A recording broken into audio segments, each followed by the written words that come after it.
Okay, we're just going to take a quick look at the double kettlebell clean now. Basically, if you've got the single kettlebell clean correct, then doubles are exactly the same.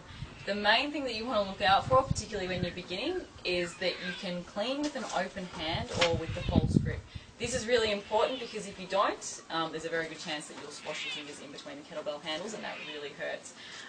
So we'll just take a quick look at the double rack position, because again, it's going to be very similar to your single rack position, but with two kettlebells you can now look at things like stacking the handles. So if Rowan gets them back into rack.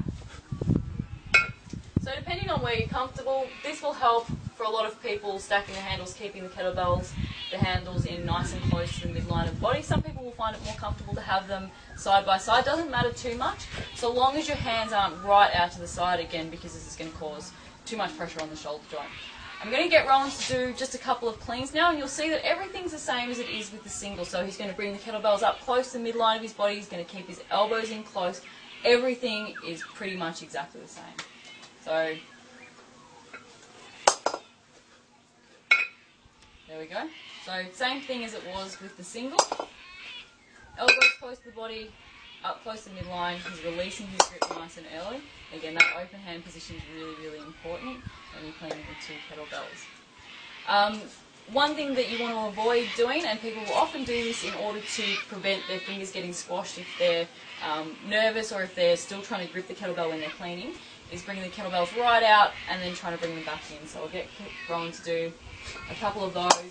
So they'll come right out to the side and then bring them back in. This just makes the movement much, much less efficient. And with a couple of really heavy kettlebells, catching them out here isn't necessarily going to be a great thing for your shoulders either. The next thing that we'll look at briefly is grip.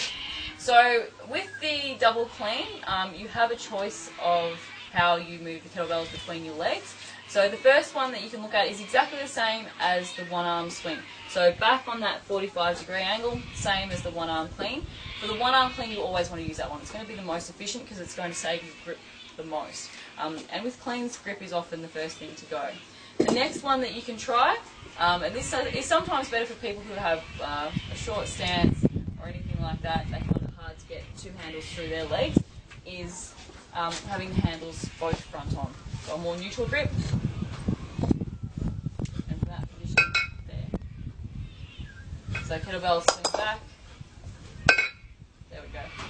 However, where possible, you'll probably find that it is easiest and most efficient to have that swing back on the 45-degree angle, just as you did with the one arm clean.